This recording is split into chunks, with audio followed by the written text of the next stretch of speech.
From writing a website's code to make people walk, AI has so far shown its versatile abilities successfully.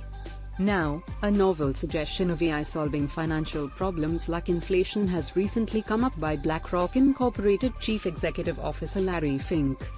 He said artificial intelligence has tremendous potential to boost productivity and may ultimately be the technology that can tamp down inflation.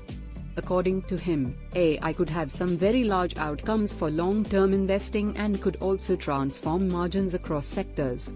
Fink and other senior executives laid out a vision for BlackRock's growth as a one-stop shop for investors that provides tech, data, analytics, funds and financial markets advice to clients. The firm aims to double its private markets revenue over the next 5 years to about $2 billion from $1 billion in 2022. Revenue from private markets, including infrastructure, private equity, real estate and private credit, had already more than doubled since 2018.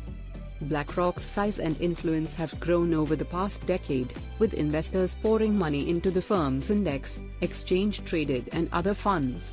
The company managed $9.1 trillion in client assets at the end of March, and had net inflows of $110 billion in the first quarter as investors put money into the firm's cash management and bond funds.